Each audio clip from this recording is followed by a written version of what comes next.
মাশাআল্লাহ, আলহামদুলিল্লাহ। আজকে নিয়ে এসেছি আমি চা আর সকালের লুচি নাস্তা। এটাকে কে কি বলে আমি জানি না, আমি লুচি বলি। তো প্রথমত আমি আটা নিয়ে নিয়েছি। আসসালামু আলাইকুম আমার প্রিয় ভাই ও বোনেরা, দেশ ও দেশের বাহিরে যে যেখানেই আছেন সবাইকে জানাই আমার আন্তরিক শুভেচ্ছা। আশা করি সবাই ভালো আছেন, আল্লাহর রহমতে আমিও ভালো আছি। তো দেখুন, আমি আটা, কয়েকটা কালো জিরা আর সামান্য তেল, স্বাদমতো লবণ দিয়ে এটাকে ভালো করে মিক্স করে নিচ্ছি। আর আটাটা এরকম হবে যেন ধরলে মুঠ হয়ে আটকে থাকে, এরকম হলে বেশি ভালো হবে।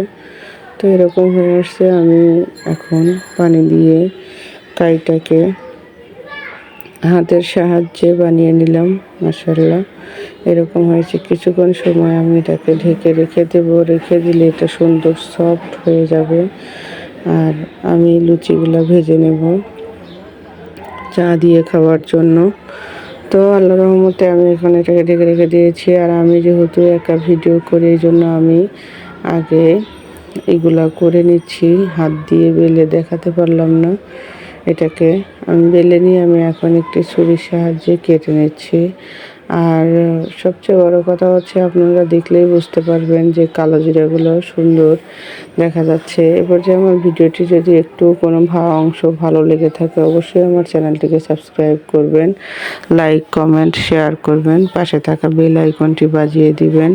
আর অলরেডি যারা এই কাজটি করে ফেলেছেন তাদের প্রতি অনেক অনেক কৃতজ্ঞতা ও ধন্যবাদ জানাচ্ছি। দেখতে থাকুন। আর এরকম বিকেলে হোক অথবা সকালে হোক, এরকম নাস্তা চায়ের সাথে অন্যরকম একটি মজা লাগবে। খেয়ে দেখবেন কতটা সুস্বাদু। মন ভালো করা একটি নাস্তা মনে করি আমি প্রায়ই বানিয়ে থাকি। আজকে আপনাদের সাথে শেয়ার করলাম। আমার প্রিয় ভাই ও বোনেরা, আমার ভিডিওটি দেখার শুরুতে একটি লাইক দিয়ে ভিডিওটি দেখবেন। দেখার শেষে ছোট্ট একটি কমেন্ট করে যাবেন। ইনশাআল্লাহ আমি কমেন্টের সূত্র ধরে আপনাদের পরিবারে চলে যাব, কমেন্টের রিপ্লাই দিব ইনশাআল্লাহ। তো দেখতে পাচ্ছেন আমি এভাবে আমার লুচিগুলো ভেজে নিচ্ছি। আর সবসময়ই ভিডিওটা অনেক বড় হয়ে যায়, এই জন্য আমি ছোট ভিডিও দিচ্ছি আজকে। এ পর্যায়ে আমি একটাকে ভেজে নিয়ে আমি আর একটাকে বানিয়ে নিলাম। এটাকেও দেখতে পাচ্ছেন মাশাআল্লাহ বানানো হয়ে গেছে। সেমভাবে আমি কেটে নেব।